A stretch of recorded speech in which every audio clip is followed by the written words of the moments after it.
Filipino, Korean. Send out the law and I'm pulling up. I got it on me again. 6 in the morning again.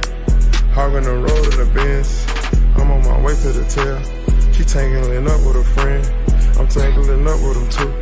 I'm doing what a rich nigga do. I throw a party inside my crib. I'm throwing a Ferrari inside my ears. I'm flopping out strong. I'm flipping the I'm thudding the thing. I'm taking it again. I'm blessing, I'm blessing on hand. I'm flipping, I'm flipping on hand. Yeah. I'm flopping out strong. I'm flipping the I'm thudding the thing.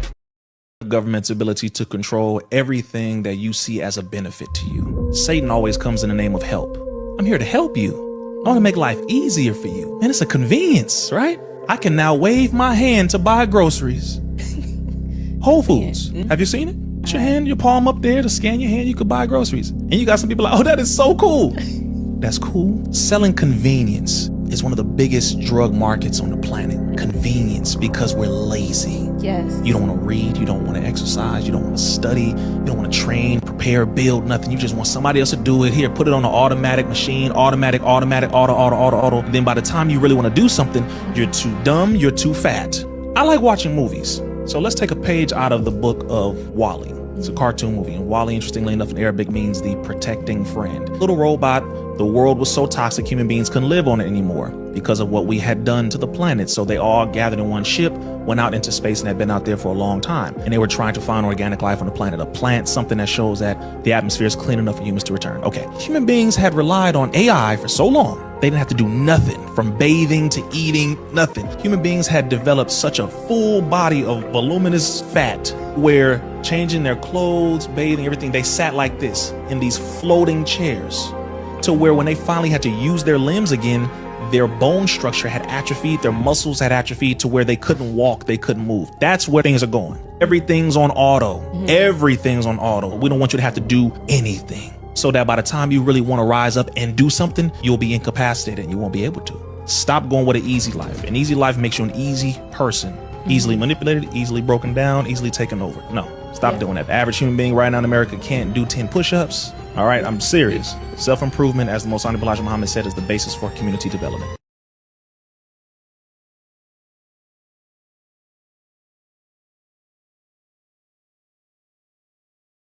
Iranians proved to be tough MFers, and they realized that they had something far more powerful than a nuclear bomb. They had control over the Strait of Hormuz. And Trump was warned prior to getting involved in this conflict by the chairman of the Joint Chiefs that they were not likely to collapse easily and that they probably would maintain control of the strait and could cause a global economic panic. And he didn't listen. These battles in the Middle East have been fought now for 20 plus years, and we continue to learn the same lesson over and over. It is not their overwhelming air power or their incredible navies that keep us mired in quagmires. It's their insurgencies. It's this disparate way of fighting that we don't know how to handle. We can't tamp down with the amazing power of an aircraft carrier, which, by the way, we had trouble getting anywhere close there after they figured out how to attack it. And so what led Trump, at 79 years old, to sit in there in that situation room when Bibi Netanyahu was seated as an equal? Yeah. Trump didn't even sit at the head of the table. Trump sat at the side of the table, and Bibi was across from him as an equal in the American Situation Room. What led him to sit there and buy what that guy was selling hook, line, and sinker when every other president was able to see through that liar? Iran has the strait permanently now. What an error. What a miscalculation this entire endeavor was.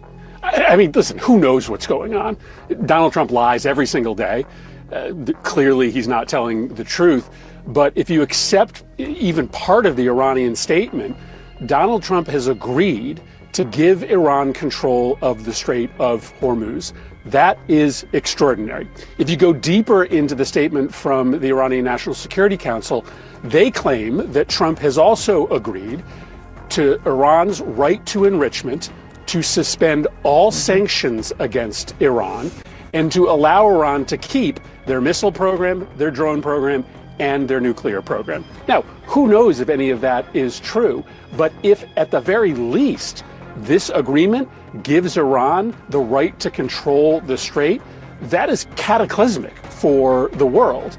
And it is just stunning that that's where we have gotten to, that Donald Trump took a military action that has apparently, at least for the time being, given Iran control over a critical waterway that they did not have control over before the war began. So it just doesn't sound like there's actually an agreement, because what Trump is saying is totally different than what the Iranians are saying. But if Iran has the strait permanently now, what an error, what a miscalculation this entire endeavor was.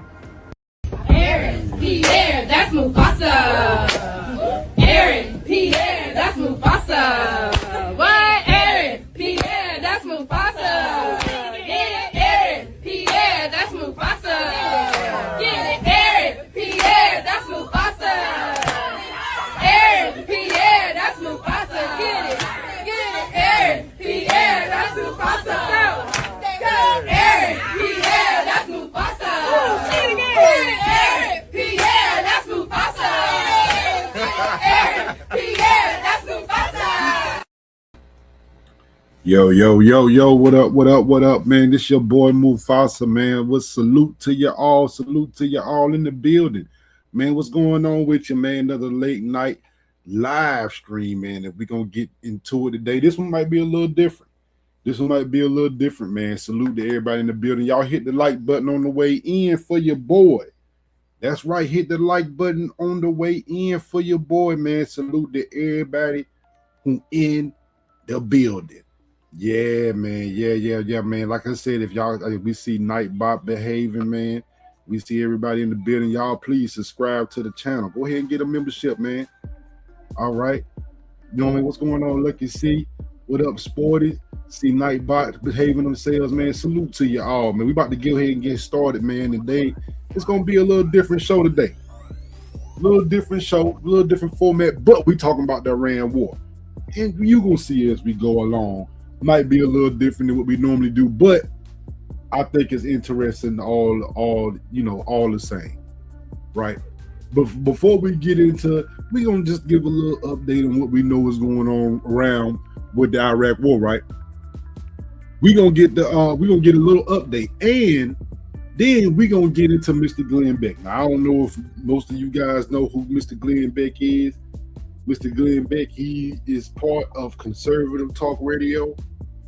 And like I said, I always view Glenn as a libertarian. But I have to say, I've been very, very disappointed in Glenn's takes lately. Because I remember when Glenn didn't have these views. I remember when Glenn was like, oh, go to war. No, it's America first. And now we're starting to see the propaganda come out now, y'all.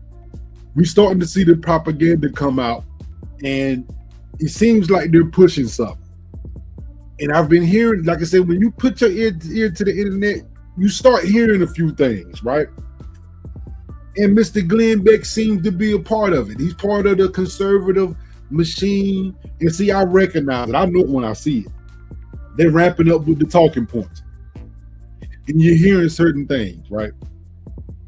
So that just is what it is. Now, what's been going on, breaking news as far as the war? Look, man, one day I'm going to tell you, one day you can daggone everything will be good. The next day, stuff is totally different with this war. As of Thursday, I talked to y'all. They said we was putting on the blockade. I think it was about Wednesday. We said it was putting on the blockade. Now, come to find out on Thursday, Iran opened it up. They said, no, we're not going to have a blockade. Well, when they announced this, Donald Trump said, oh, yeah, okay, it's open. Everything open for business, but we still going to have a blockade on. This kind of angered Iran. So where we at now in terms of all of this, what's going on with the Strait, war with Iran? Well, I can tell you this.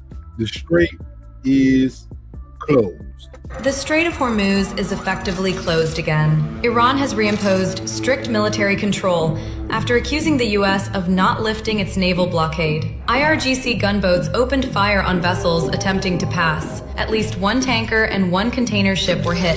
Multiple ships turned around. Maritime agencies are now warning all traffic to stay clear. Impact? Significant, sir. This directly feeds into Europe's growing jet fuel crisis. IEA and major airlines warn Europe has roughly 6 weeks of supply left. Flight cancellations and price spikes could begin as early as late May. Airports are pushing for emergency measures. So far, response remains limited. Outlook. Situation remains volatile. Signals suggest further disruption is likely. Monitoring all sectors.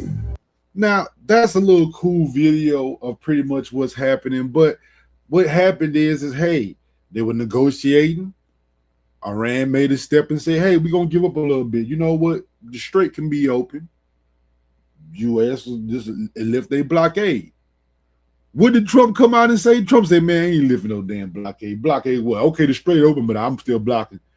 And Iran said all the hell with every damn thing then. Now, what do y'all think about that? Do y'all think that the Iranians did that gesture? Did that gesture within goodwill? Did they have goodwill in mind when they did that? Said, look, you know, we tried, and now the Iranians are saying, hey, you know, we came to the table, we tried to give them something, and this is what we get. Right? So, you know, and that is what it is. Now, that's a little bit about what's been going on recently. Iran has closed it straight back down. They've closed it back down. You know, you can't, they locked it totally down. Okay, so what's been going on here recently? Why is this whole thing started? It's starting because of the petrodollar. All right. And it's a deal that's being made between Argentina and China, and Marco Rubio, he's in the administration, wasn't so keen on it, right? He didn't really like too much. You know, he's like, look, man, and we got to understand, most of this stuff is about the petrodollar. Most of this war or whatever this action is in the Middle East is about the petrodollar, just like Venezuela, right? And every now and again, they'll slip up and tell you that, right? Listen to Marco Rubio. Brazil, in our hemisphere, largest country in the Western Hemisphere south of us, had a trade deal with China. They're going to, from now on, do trade in their own currencies, get right around the dollar. They're creating a secondary economy in the world, totally independent of the United States. We won't have to talk about sanctions in 5 years because there'll be so many countries transacting in currencies other than the dollar that we won't have the ability to sanction. Oh, see, now this is what they buy. This is why they forced the world to buy that oil in dollars. This is why they forced the entire globe to purchase oil. This is called the petrodollar. Right? Marco Rubio let the cat out the bag when he was talking about Argentina. Hey, man, they over there dealing with China, man. Look. They trading in their own currencies. We don't know what they doing. You know, as long as you trade in the dollar, you got to buy treasury bonds to daggone on the profit to try to daggone. Look, trust me, it helps out the United States. We got this whole system going on. But Marco Rubio let the cat out the bag. Oh, this is about the petrodollar. We can't have y'all going against the petrodollar.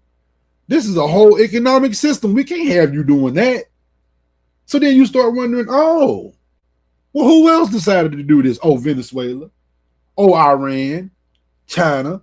It might tell us a little bit about what this whole thing is about, right? Marco Rubio, he slip of the tongue, you might call it. Slip of the tongue. Brazil, in our hemisphere, largest country in the Western Hemisphere south of us, had a trade deal with China. They're going to, from now on, do trade in their own currencies, get right around. They're going to do trade in their own currencies, get it right around the dollar.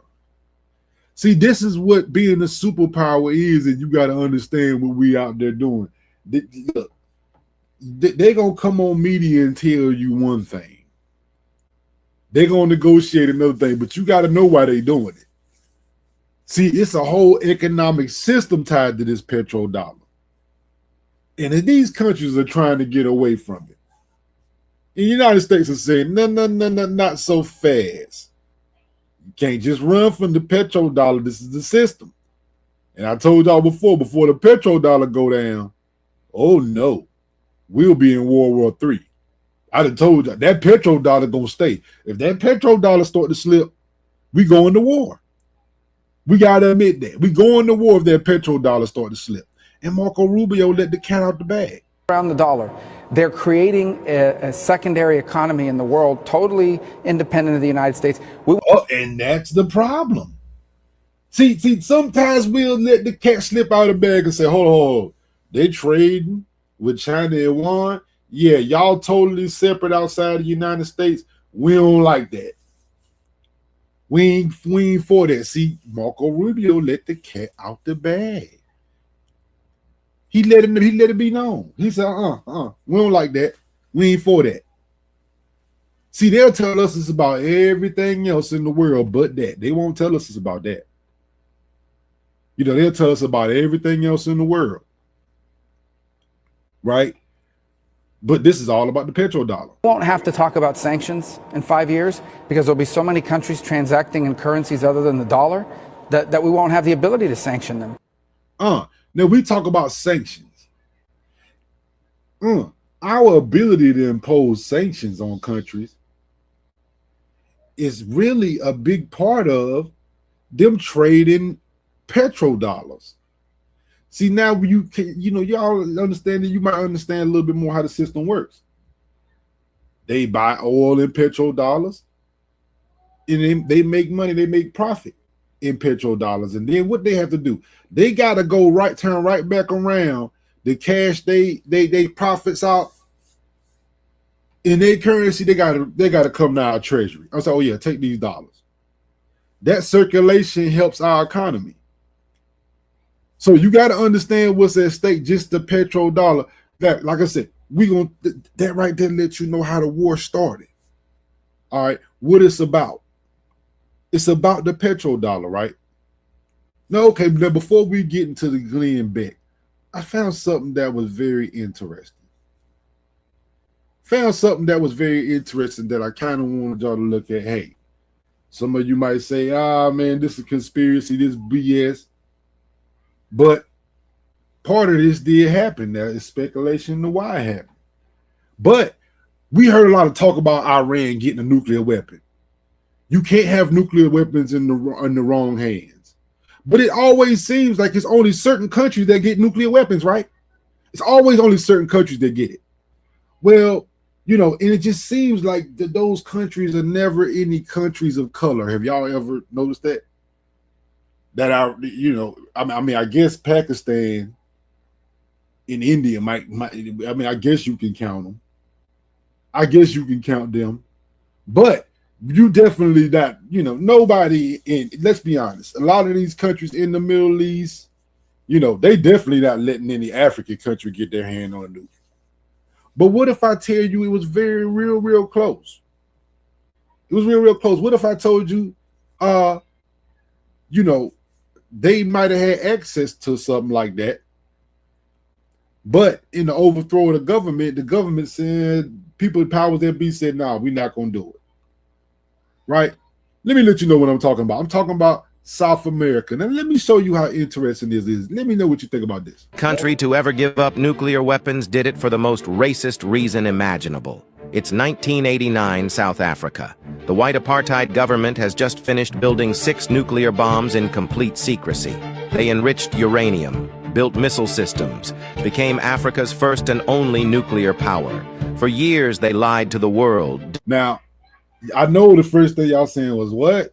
I don't know if that's true. Well, I will tell you this. Guess who else became a nuclear power around this time? Oh, yeah, our biggest ally, Israel. See, these were newer white countries. These were new countries that took over. Remember, South Africa had apartheid. And all of a sudden, they would just find the technology to develop these nuclear weapons in secret.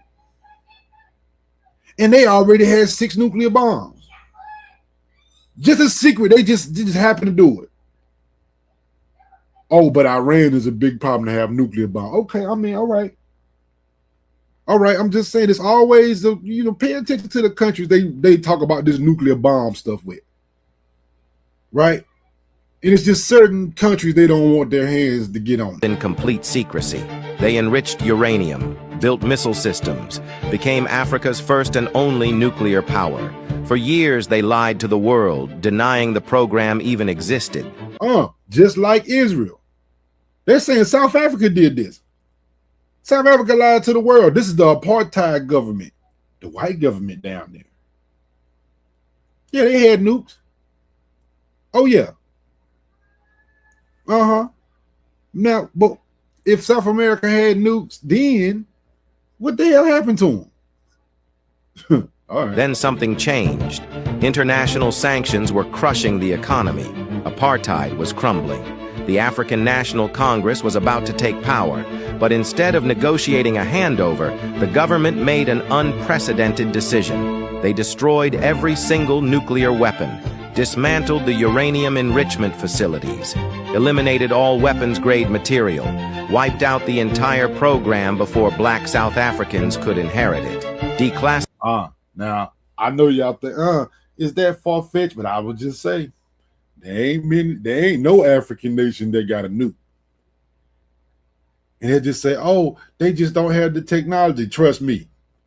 They're trying to find a way to keep the technology away. All right. You know, but hey, instead of just handing over the government because they took power, oh no, we're going to destroy all this shit. We can't let a nuke fall in the hands of these people, not these black people. Now, the daggone apartheid government who's terrible, killing people, oppressing people, they can have a nuke.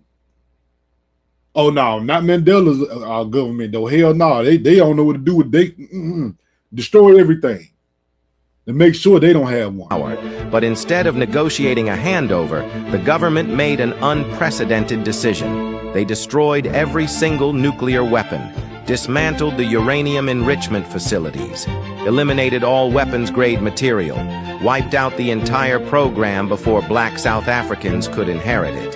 Declassified documents revealed the truth. This wasn't about international pressure. Government officials explicitly stated they couldn't allow nuclear weapons to fall into the hands of a black majority government. They would rather have zero nuclear deterrent than let Nelson Mandela's people control the bombs. Now, think about that. Think about that. And juxtapose that to what's going on over there today. You hear, they can't have a nuclear bomb. In question, like I said, it just so happened that these white governments, Israel and South Africa, just happen to be developing them in secret. They just happen to be developing them in secret. We know. In secret. You just happen to be developing them though, huh? Oh, we can't let them fall into black hands. Isn't that interesting?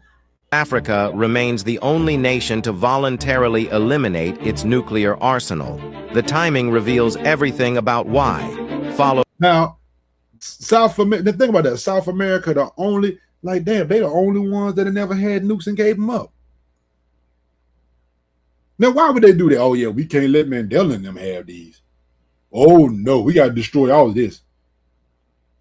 Yeah, we got to destroy all of this. We can't let Mandela have this. Hell no. The last thing that we can let happen is that Mandela took over and now all of a sudden he got all of this. No, that's not going to work. Right? But hey, I just thought that was an interesting tidbit, man. You know, very, very interesting. And I said, I do know in 1999, I heard that story before. You know, now, of course, they denied that they had nukes. Just like Israel denies that they truly have them. So South America be like, oh, no. South Africa say, no, what? Before apartheid? No, in 89, even though we kind of figured that, oh, Israel had nukes around then, y'all probably had them too. No. We ain't have them. You start declassifying, yeah, they had them. They destroyed them before Mandela can get their hands on them. They say, yeah, if they're going to take over the government, then forget it. We'll destroy everything. We don't want their hand nowhere near on the button. Nah, they don't know what they're doing. Right? So I just thought that was very interesting. Now, let's go ahead and get into the Glenn Beck. Like I said, Mufasa versus Glenn Beck's takes on the war. And Glenn Beck now has some interesting take. Like I said, Glenn Beck's a conservative, but he was always an anti-war conservative. And it's amazing to me that now Glenn Beck is just all for Donald Trump. Like, what the hell is going on with you now, Glenn? Glenn, you don't see what in the world is going on here? Now it's, oh, no. This is America first. What Trump is doing is America first. This is what Glenn Beck is now telling us. This is what he's saying. So now, like I said, I got a bone to pick with a couple of his views now. Because I can see the BS and I'm like, Glenn, what's going on, bro? Where'd you change, man? You turned into a shrill for Donald Trump, and a lot of them do. So a lot of these talking points are going to come through these guys, and you're going to start to hear them. And Glenn Beck's one of the biggest ones. All right, the first things first, we're going to talk about the 10-point plan. 10-point plan, I hope it's supposed to come through, and what Glenn Beck thinks about this 10-point plan of Donald Trump. That first of all, this 10 or Iranians. This is what they sent over here. All right, so let's get into the first one. Let's go. Yesterday was saying, we don't even know the 10-point plans. There are like 50 different 10-point plans out there. The Iranians originally put forward a 10-point plan that was fundamentally unserious, unacceptable, and completely discarded. It was literally thrown in the garbage by President Trump and his negotiating team. Many outlets in this room have falsely reported on that plan as being acceptable to the United States, and that is false. With the president's deadline fast approaching and the United States military completely decimating Iran with each passing hour, the regime acknowledged reality to the negotiating team.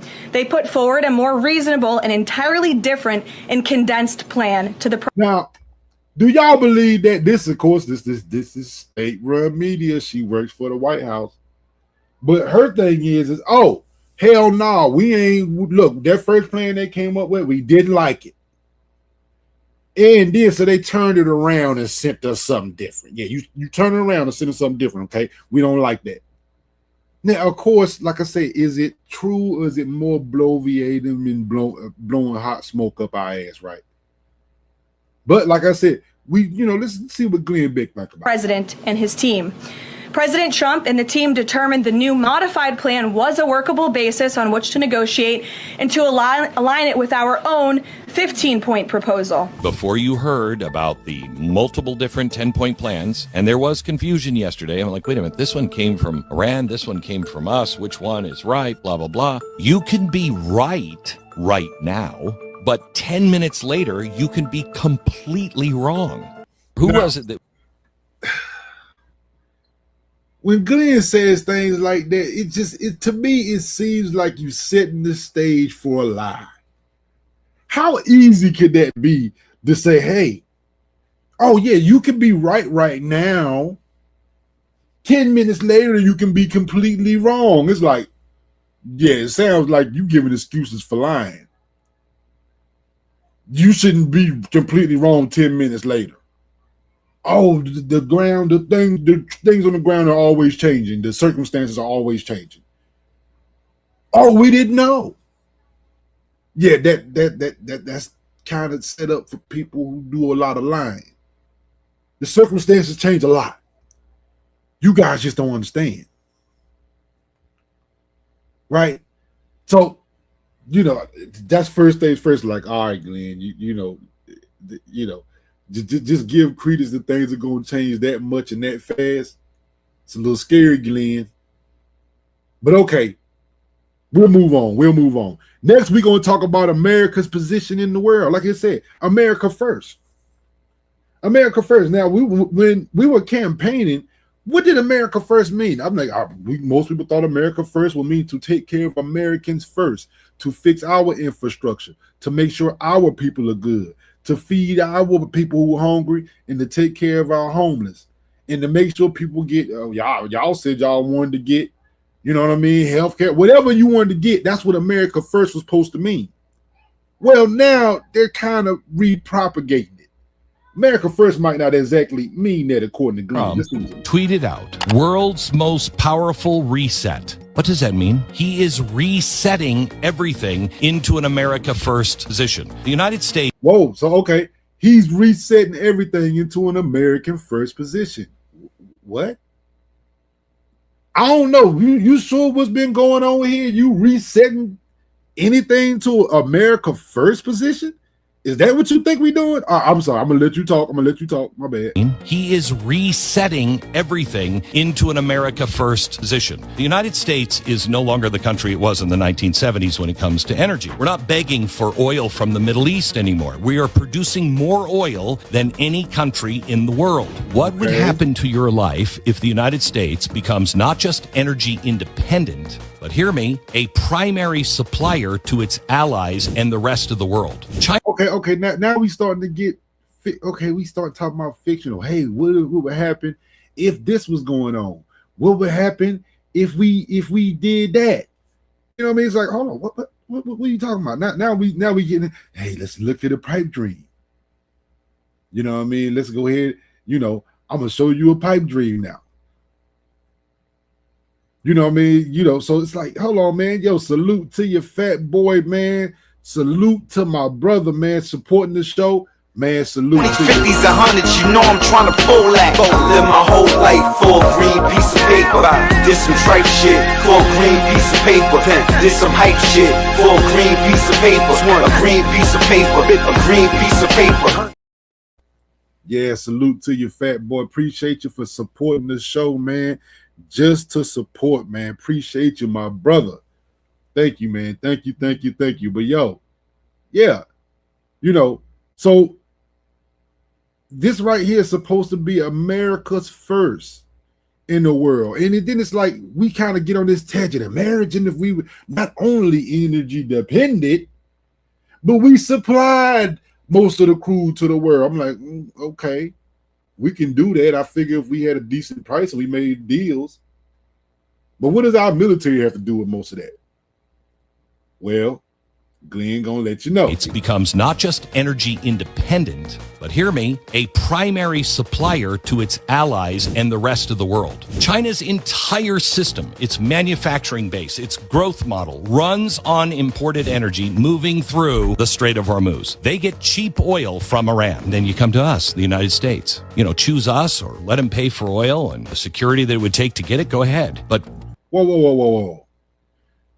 See, I read between the lines. Glenn, did you just say, hey, you either get it for us or you can pay them and the security it takes to get it and the insurance be much higher? That's up to you guys. Why is the security that bad over there in the area? We might have something to do with it.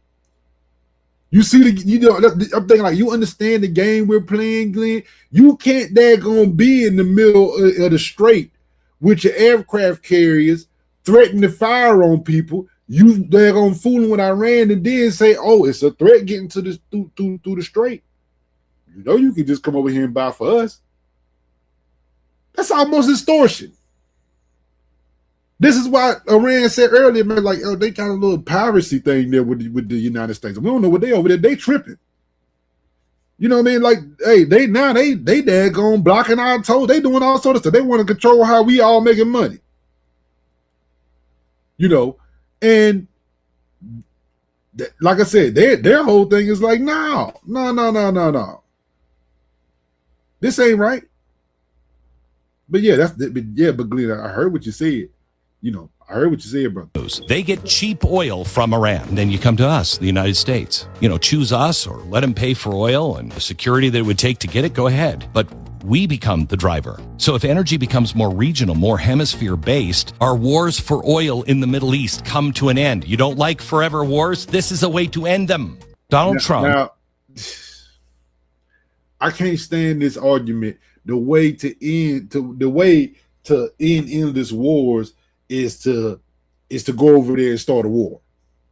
Oh, we just gonna kill them all and hurry up and get our objectives out of the way, so we just have world dominance. But this is how you end wars. You don't want forever wars in the Middle East. You got to go over there and do this. Now the thing, what's so disappointing about Glenn is Glenn won't always like this. I guarantee you read on fast forward 10 to 15 years ago, even during Trump's first term, Glenn wasn't saying, oh, this is how you got to do it. No, we was talking about bringing everybody home from Afghanistan and Iraq. We've been over there too long. And we do it and we get home for 5 damn minutes and you turn your back and y'all start the same bullshit again. It's almost frustrating. Then you start to ask yourself, what the hell is going on? What the hell is going on? Well, Glenn knows what's going on because Glenn knows the vision. Now, how he know the vision? Now, I'm telling you, yeah. See, this is the machine on the right. How Glenn know the vision? Well, he'll tell you. Somebody to outline the big vision, and I don't see anybody doing it. So let me just tell you what I think is going on. 6 steps to what's going on. First, energy dominance. Second, ending the post-World War II burden of peace through strength, meaning we pay for everything, we're the strong ones, and they get the peace. Third, control this hemisphere. Fourth, restore the military. Boy, have we done that. Now 5, declawing China without getting into a war. Tariffs.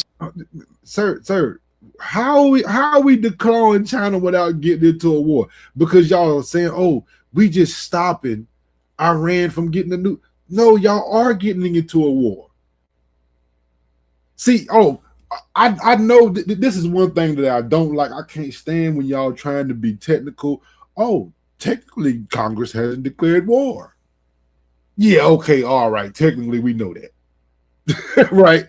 Technically, we know that. Technically, we know that Iran hasn't declared. I mean, that the Congress hasn't declared war. But your ass is bombing and all. Look, come on, man. Now think about some of these parts of the plan. This is a whole plan. I'm telling you, Trump trying to cement his legacy with all of this. We're wondering what's going on. Look, Trump trying to get it done by any means necessary. This is what happens when you got a lame duck president. He can do what the hell he wants. And he trying to get some shit accomplished before he leaves. Ones and they get the peace. Third, control this hemisphere. Fourth, restore the military. Boy, have we done that. Now 5. No, restore the military. Restore the military to what? What happened to the military? Hey, look, just because y'all increased the funding through the roof, don't mean the military ain't been taken care of for years in terms of funding. And when you increase funding, it ain't like y'all taking care of the vets and the people who didn't fall. No, y'all just buying more weapons, sending more to Israel. Y'all doing what y'all want to do with it. So let's not play this game. You know, what's so different about the military? The military is still the military. Trump can say, oh man, I make the military so much better. Bro, the military been the military. You ain't, hey, all them aircraft carriers you sailing over there blockade, them motherfuckers was here when your ass took office. Ain't none of them aircraft carriers new. Ain't none of them destroyers new. You know, hey, them the same USS Gerald Ford. You know what I mean? Ronald Reagan, them the same ones, yo. What you talking about? Oh, we made the military. Oh, boy, we did it. Stop it. 5, declawing China without getting into a war. Tariffs, tech controls, reshoring our factories, getting control of the rare earth minerals. 6. Now, reshoring our factories. Have y'all seen that yet? Glenn, I mean, I know this is the plan. Glenn, I understand this is your plan. But at the end of the day, like I said, these are just pipe dreams. When you actually looking at what the hell happened, you know what I mean? If you actually looking at what the hell happened, is it actually happening? Or is it just another pipe dream? Right? Is it actually happening or is it another pipe dream? Shoring our factories, getting control of the rare earth minerals. 6. Well, yeah, but what if the rare earth minerals aren't here? See, that got something to do with Nigeria. I told y'all, you know, them deposits over there, you know, them mines. It's like, yeah, we're talking about getting control of rare minerals. Where the rare minerals? Oh, they in Africa, they everywhere else. Oh, so we going over there taking their shit. Pretty much. He's been dismantling the globalist machine. He's nearly collapsed the WEF's entire agenda, but he hasn't killed it. If it works, everything falls into America is dominant. If it works. If it works. Now, America was already in a pretty dominant position. But this is what, you know, this is what it looks like when America's going to take more power. Now the question is, will China, Russia, Iran stand up and provoke them? Then this might, even if they do, it might not mean that America loses its superpower status. America is still America. But at the end of the day, that's what this is about. More power, more domination. Now, this don't sound like when we talk about, oh, no more wars and we want to bring the troop home. This is what y'all was all saying 10 years ago. Get out of Iraq, get out of Afghanistan. Now you talking about more dominance. Dominance, that's what this is about. Power. Hungry power, right? Collapse the WEF's entire agenda, but he hasn't killed it. If it works, everything falls into America is dominant and our children have a future. Yeah, America's dominant and the children have a future. Now that's what they tell you. Oh, that's what we got to come over here and do this for. America's dominant, and so our children have a future. And if you don't necessarily, if you're not necessarily on board with what we're doing, we'll start throwing the propaganda back at you to get on your heartstrings, though these people want to hurt you. Right? The same propaganda we started seeing. I told you, for me, man, this is a repeat. I seen this 20-something, I seen this 25 years ago when we was going to Iraq. Because now we bringing out the same old rhetoric. I told you, pay attention, y'all. You got to know the players they come from. The same old playbook. Now we saying, now we trying to divide the Islamists versus the Christians, right? 800 Christians were brutally killed by Islamist Muslims last year. Worldwide, over 3,600 churches were burned last year. In 2024, 7,600 churches were burned. 155,000 Christians murdered by Islamists in the last decade in Africa. In Nigeria alone, 62,000 Christians were murdered. 18,000 churches were burned. 2,200 Christian schools were burned. That's in Nigeria alone. I'm not going to buy into the whole they just love Jesus. Now, do they think of Jesus as a prophet that's going to come back and help defeat the Antichrist? Yeah, but not in the way we would think. Now this is more propaganda, Glenn. This is more propaganda, Glenn, because like I said, the Islamists. Oh, they believe in Jesus. Yeah, he's going to come back and fight the Antichrist. Glenn, you're a Bible book thumping, supposedly. I mean, you must stand with Israel. Do the Jews believe that, Glenn? Glenn, do the Jews believe that? You might want to read the Talmud and see what they think about Jesus. So while you sitting here saying Islam, oh my goodness, they don't, not quite how we believe in it. Why ain't you never thought about how the people in Israel, number one ally, what they think about Jesus, since you trying to do propaganda for Christians against Islam? Glenn, since you trying to go down this route, my thing is go all the way down the route. Go all the way down this route. See, it's starting to be the propaganda. Got to let you know what's coming. Now the propaganda now is, and also what propaganda is coming is what? Oh my God, Donald Trump, he doesn't want nuclear war. This is the most thing he's frightened by. Nuclear war. This isn't what he wants. Trust me, this is not what Donald Trump wants. He do not want nuclear war. This is the most thing that's frightened and keep him up at night. Is most frightened of. The only thing that I know that he is truly terrified of, nuclear war. He believes. Now, how you know, Glenn? Like I said, I remember when Donald Trump first ran, you hated him. You hated him, Glenn. This is what's shocking to me. Glenn, you hated him. My, how have you changed? my, how have you changed, Glenn? Now it's, I think I know. Yep, yeah, I got inside track to Trump. Damn, Glenn. Dang, man, you Pat and Stu been up there talking to your boy Trump. Now y'all done turning the straight shrills for him, man. It's that I know that he is truly terrified of. Nuclear war. He believes one missile is launched, one from anyone. It's World War III and total nuclear destruction. Yeah, but the biggest threat we got to launch a nuke is Israel. China had the threat to say, hey, man, y'all better not launch nothing. And we know who's thinking about launching an Israel. Iran ain't even got one.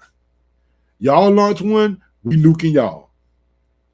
China had to come up with that threat to Israel because they saying, look, Israel the real threat to them set something off, not Iran. Once you launch one, every single scenario, every war game we've ever played ends in total annihilation. Israel's intelligence and our intelligence now show that they have 1,000 pounds of enriched uranium, and their missile systems that were being built would have them able to have hundreds of missiles. If you believe that to be true, and you believe also what the Israelis and I believe Donald Trump believes about the Israelis and I believe, like I said, I told you, he lockstep with the Israelis and I believe. But you talking about the Islamic terrorists, Glenn? You know, like I said, them Israeli and you that you talking about, you believe y'all together, ask them what they believe about Jesus, which you be thumping to your crowd. Just ask them. But of course, Israeli intelligence, Netanyahu gonna come in there and tell you, oh, they ready for a bomb. They've been telling us for 30 years. You know, they've been telling us for 30 years, oh, they got a bomb, they ready for a bomb. Out the mullahs, they are 12ers. They will use those missiles. And if they launch one, everything on Earth dies. Now, you know, this is you be like, man, what's the problem? Look, the nukes are supposed to be a deterrent. Now, but a lot of my question is, why in the world do y'all think y'all run around the earth and big bad bullets, and these other countries don't want deterrence?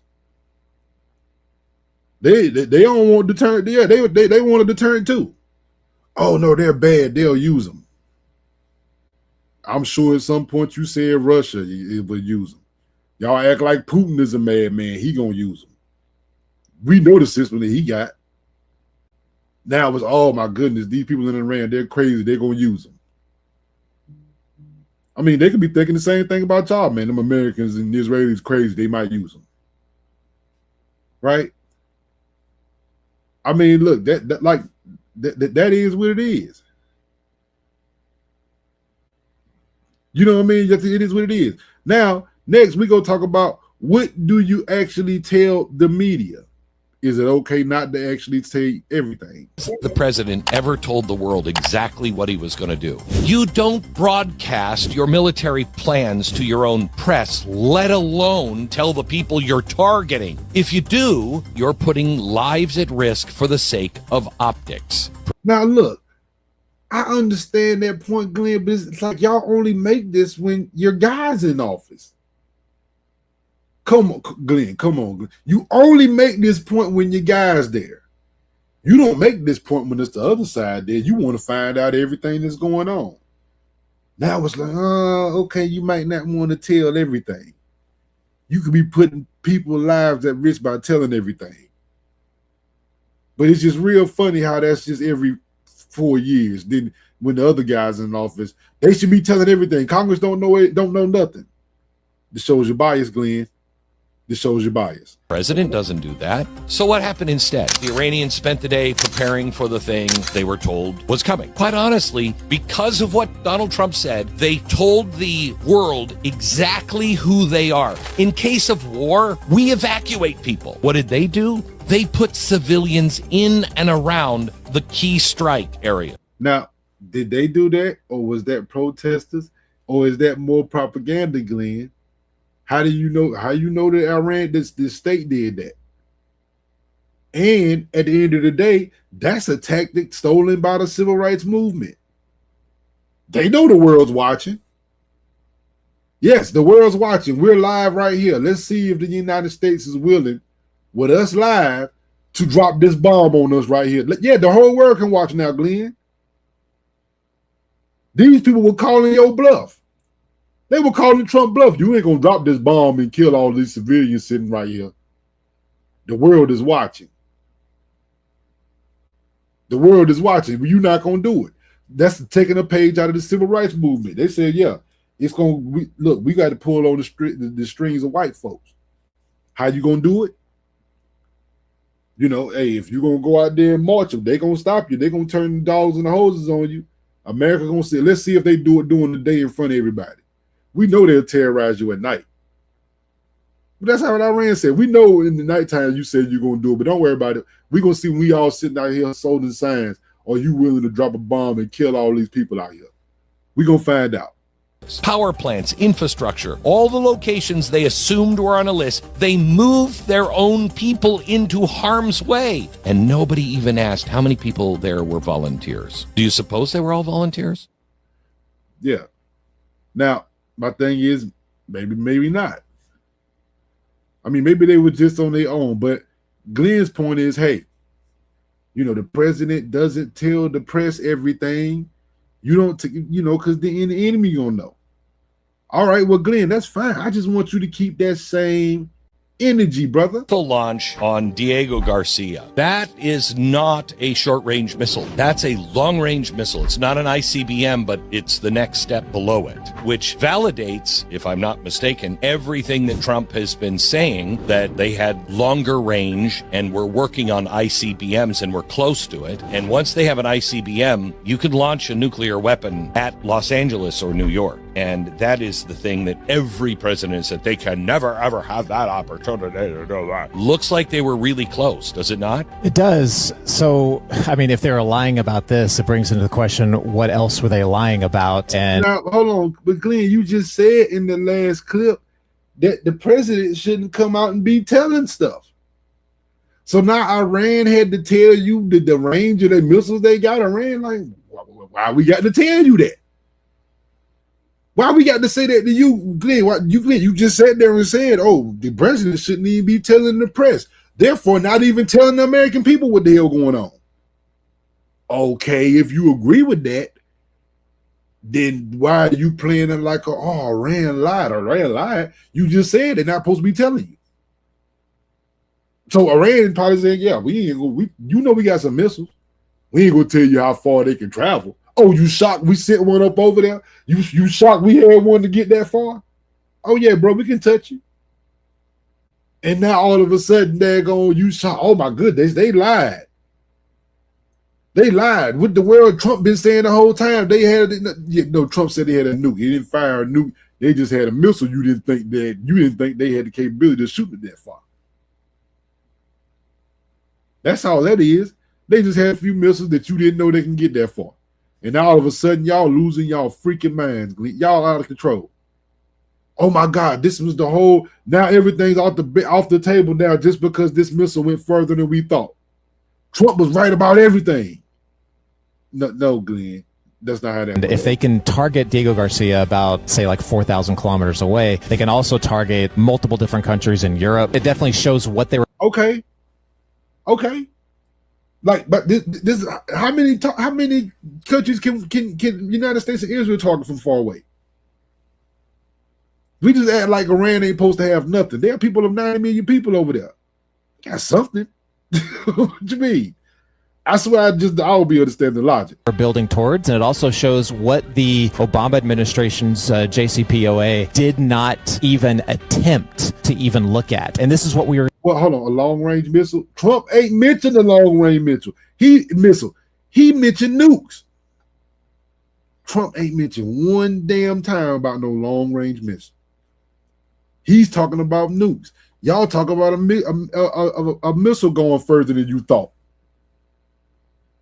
And now you saying this is what we talking about. Obama stuff was weak and Trump had to go in there and rip it up, or because of the missile you saw that fired a little further than you thought? Is that why we say, oh yeah, we should rip everything up? Forget this agreement. Screaming about at the time. So they was all mad about why? Because of this long range missile. That's what we're looking at. Now, of course, going back to the Strait of Hormuz is and insurance costs and everything is going through the roof. Now, why is it going through the roof? Well, it's going through the roof because we over there meddling in the goddamn in the Gulf, the Arab Gulf. It's not pricing oil right now. It's pricing risk. Insurance companies have said, nope, too big of a risk. I'm not insuring all of that oil and that ship. So now, why aren't they insuring it? Because we're at war over there. We're at war over there. So insurance is going up. They say, yeah, we ain't insuring half of these ships. We know they about to get hit by some fire. Donald Trump is looking at some like 1980s Ronald Reagan style solution here. He's saying we're going to escort the tankers with our Navy. The insurance risk will collapse overnight. And if not, then you know what? We'll back the insurance. If Iran is neutralized, this is the big win. The scenario completely changes because the risk changes. The price of oil right now pays between $20 and $40 per barrel in risk alone because of that 21-mile stretch right there with Iran. Yes, that 21-mile stretch, now it's all the risk. We can't get nothing insured because of them. Before we started any of this, Glenn, are you failing to mention that this strait was wide open and everything was flowing just fine? It seems like you're leaving that part out. But it's so much risk. Now, why is this risk, Glenn? It got to be something going on. All of a sudden, there's risk. They won't insure anything. Why is that? Are you failing to mention that the strait was open before we started any of this? Come on, Glenn. You think that's a minor detail? $40 per barrel in risk alone because of that 21-mile stretch right there with Iran. If the United States would get back to a World War II position where we controlled the Straits of Hormuz, oil could be as low as $20 a barrel. You know what 20? Now, whoa. Now see, all of that sounds good. But yeah, they told us all this going into Iraq. Oh my God, do y'all know how cheap the oil is going to be? It's going to go down to 20. It ain't never going down to $20 a barrel. When is the last time oil been until $20 a barrel? Y'all got me ready to Google this shit now. When was the last time oil was $20 a barrel? I gotta. So they're going. I think they said it was during March 2020, the pandemic. You know what I mean? It briefly plunged like around $20 a barrel. Now, how low did gas get then? You know what I mean? But at the end of the day, it's like now that shit is in the 80s and the 90s. And, I always say, man, like they always just let you know, gas has a big reset. Because I remember back, man, shit. Back when gas was under $20 a barrel, man, it was you think back, it was no way. How in the hell was we paying anything? How was we paying over $2 a gallon for gas? We shouldn't have been we should have been way up under $2 a gallon when you only paying $20 a barrel. Anyway, that's a whole other question. You know what $60 a barrel does to Russia? Russia collapses. Risk disappears, insurance drops, shipping cost falls, China loses their leverage. It's a good scenario. We just have to make it through there. And you either trust that our Navy can control that 21-mile strait or not. So once again, it seems like we're willing to go in here and lose lives and lose ships to control what they're getting. We got to bring it down. We got to do this to bring it down. It's gonna hurt Russia and try. So once again, this is about controlling what they're doing. See, we got to choke them out. This was Venezuela was about too. Donald Trump is betting we can control that 21-mile strait. It's just going to take us some time, but we can control it. It's just going to take us some time and some lives and some equipment, but we can control it. 10-point plan from Iran. There's two parts of it that are just unworkable. The first part of the proposal is a guarantee that Iran would not be attacked again, and an end to Israeli strikes against Hezbollah in Lebanon, lifting all of the sanctions as well. Well, that's not going to happen. Then they... Let's see. Hey, listen, that's a hard... that's just not going to happen. Do y'all think that's unreasonable ask of Iran? Listen to it again. You know, the first thing, that's just not going to happen. What, the whole Israel-Lebanon thing? Yeah. Because we know you just can't tell Israel what to do. We know. 10-point plan from Iran. There's two parts of it that are just unworkable. The first part of the proposal is a guarantee that Iran would not be attacked again, and an end to Israeli strikes against Hezbollah in Lebanon, lifting all of the sanctions as well. Well, that's not going to happen. Then they said they would also lift their blockade of the shipping route through the Strait of Hormuz. However, they added on that they also now get to have a fee that they would impose per ship of $2 million per ship. No, that's not going to happen either. We are viewed as prey to these people. We are not paying them so they can become stronger. If access to... Well, this is the thing. You're not paying anything. And then, I'm like I always say, y'all got to look up. Do y'all know that we charge ships to go through the Panama Canal? Do you know that we charge ships to go through the Lawrence River? Oh, that border is Canada. Even Canada ships got to pay to come on out the Lawrence River. Did y'all know that? Yes. We actually charge people to go through waterways. The Suez Canal, Egypt charges for that. Oh, yes. These shipping routes, when they talk about free trade, it ain't necessarily free as you think. See, we even heard Trump joke and say, oh, I think we should charge them tolls. Oh, really? Oh, really? Now you think we should charge the tolls. Because it's spots that we do charge tolls. Come on, man. The world's arteries, whether it's the Mediterranean, whether it's the Persian Gulf, if it all depends on paying people off, whoever threatens you, then trade is not free. It's conditional. But trade has never been free, Glenn. Glenn, trade ain't free now. I told you, it's spots where you got to pay America to use their waterways. Now, Iran has had this straight open and hey, it's free. Y'all can come through there. But we've always known in times of war, Iran probably gonna shut that off. Because the only shipping lane is right through their waters. Right? So, yeah.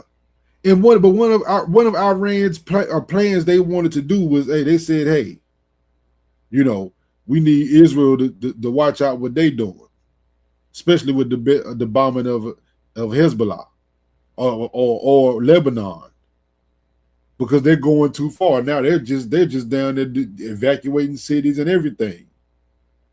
But Glenn might have a different take on it. Fire is over. Why were they saying that? Because Israel was hitting Lebanon. Let me explain why they are going after Lebanon. They're not going after Lebanon or the Lebanese people. They're going after Hezbollah. Let me explain this as Mexico. Right across the border, there was... But at the end of the day, whoever you going after, we had a ceasefire. Now, I always say this is something when you realize, this is why the Iranians said, well, hold on, if y'all can't control them, then we don't even be talking to y'all. This was Iran's stance. If y'all don't control them, what are we talking to y'all for? A vile, awful, nasty drug cartel just over the border in Mexico. We knew that they were planting bombs and killing our citizens on this side of the border. And we had said to Mexico over and over again, you got to control this. You got to get them out of there. And they never did. And so then we said, okay, we'll do it. And at some point, Mexico said, we're with you on that. If our people were being killed by this drug cartel terrorist group, we would bomb them. That's what Israel is doing. I'm not saying. That's an analogy for you. Now, Glenn, that's a little disingenuous. No, that's a little disingenuous. I know that's the Israeli propaganda slant. Now I'm not saying Hezbollah is some great group. They really not. But at the fact, if you negotiating a ceasefire, you're negotiating a ceasefire.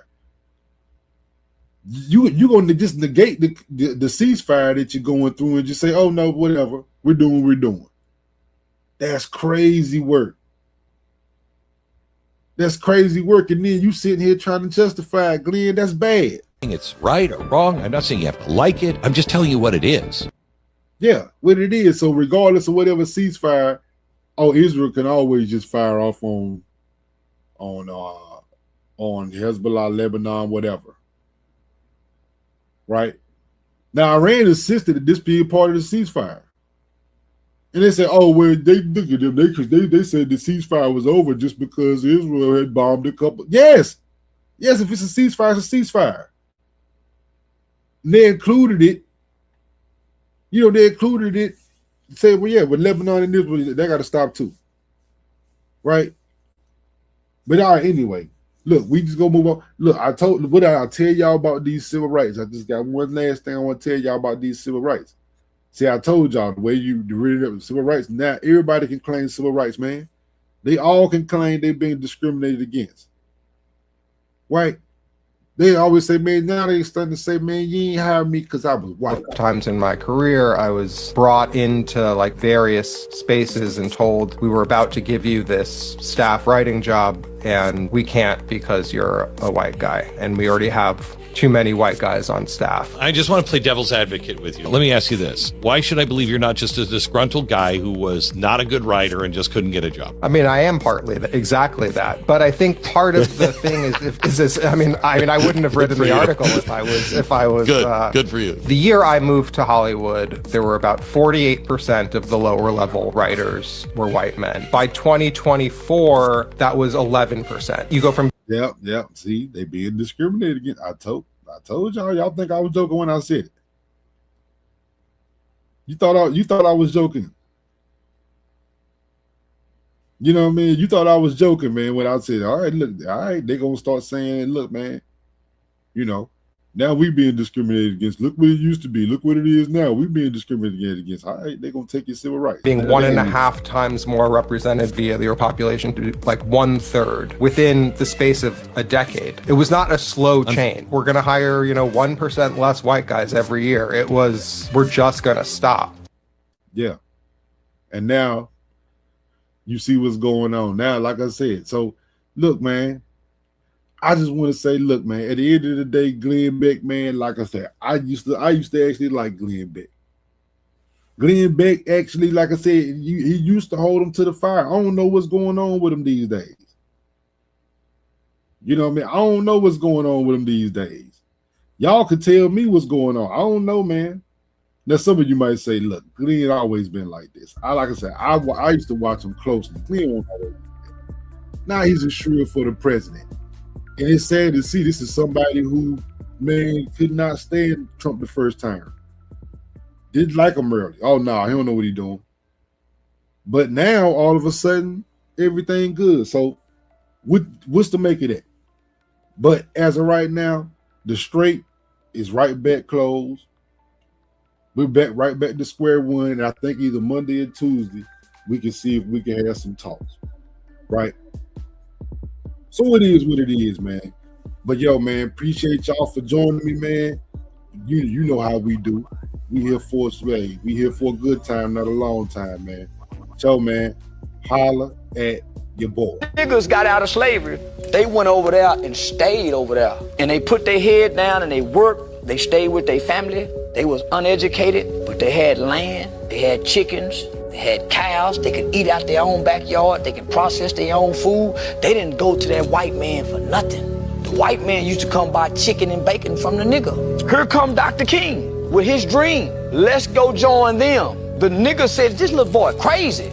See, y'all gotta go study history. The elder black people who was called nigga did not like Dr. King. Why would we go live with our enemy? They thought he was crazy, and he was, because that was his dream. When he was a kid, he had a white friend. She said, you can't play with him. So that was his dream. If you go listen to that I Have a Dream speech, it was a nightmare for the niggas to leave our restaurant, to go sit over at their counter and get hit upside our head just so we can sit there. We got our own restaurants, young blood. So when the white man realized, okay, we're gonna enslave them economically by taking down the Jim Crow signs and segregating, integrating, right? When it all started in the beginning, the fight was equal rights and equal protection under the law. It wasn't about eating in no white man restaurant. It was about, man, I want the same rights as you. If I start a business, you burn my business down, you go to jail too. So it was about equal rights and equal protection under the law, something we still fight for. But we got integration. We can go to school with white kids. We can kiss on a white girl, never be hung. But we still don't have equal rights and equal protection. That's why the Asians do and we don't. The nigga have always been the strongest out of all of us, even though he was enslaved. We think, oh, I would have never been enslaved. Man, we weak in the motherfucker. We couldn't have endured slavery. We say what we would have done, but we're still under slavery today. We're digital slaves. We're doing just what the slaves did, got in line with the times. We're digital slaves now. Everybody else is making money off our slave labor, our digital labor. We're not making a dollar because we don't understand that we're the new slaves. We're volunteering to be slaves. People laugh when I said that years ago. I said, black people are going to volunteer to go back to slavery. What you mean? Our kids are not skilled like the niggas. Food prices is high. Niggas can't cook. They use processed food, microwaves. Young niggas can't barbecue. They can't start a fire. When things get rough in America, because it's going to get rough, I need a job. Niggas going to start saying, I work for food. You're going to volunteer like they do with the day labor job. Nigga stand outside, that's what it's gonna be like. It's not gonna be nobody hitting you with a whip, saying, come here, nigga. The conditions are gonna create something where when you go on a job, your supervisor gonna mistreat you your whole time. Just like slavery. When he see his kind come in, guess what he gonna do? Hey, come here.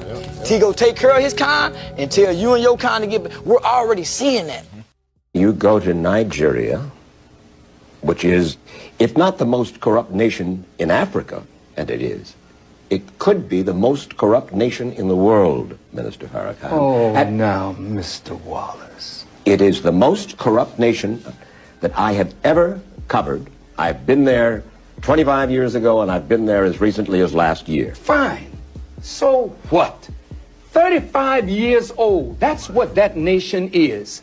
Now, here's America, 226 years old. You love democracy?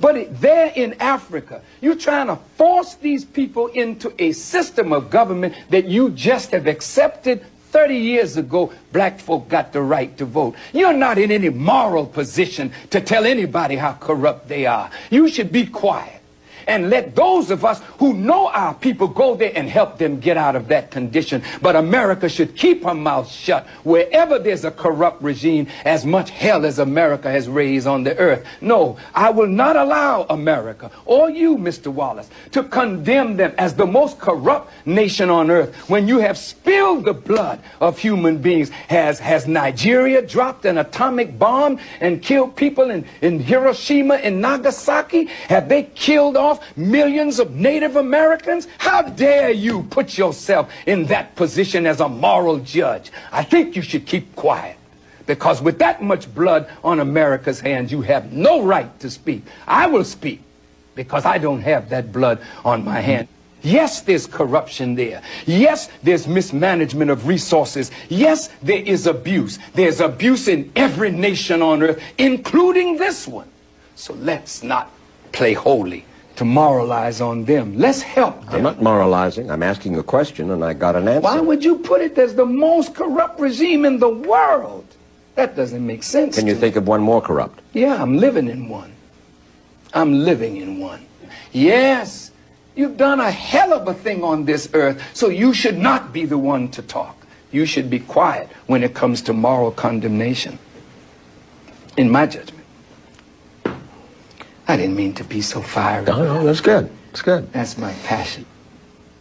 She got a big ass body with some little ass breasts. Do like a gorilla, bitch, and beat on your chest. Big ass body with some little ass breasts. Do like a gorilla, bitch, and beat on your chest. Silverback, silverback, silverback, silverback, silverback, silverback, silverback, silverback, silverback, back, silverback, back, silverback, silverback,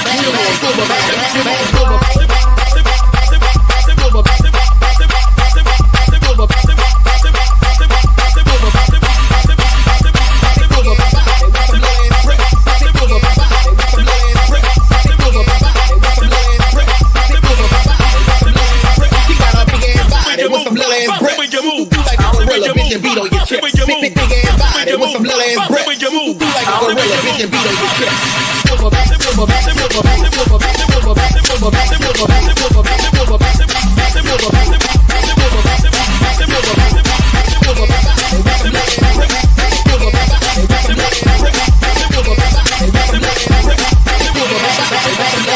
she got a big ass body with some little ass breasts. Do like a gorilla, bitch, and beat on your chest. Silverback, silverback, silverback. Wait.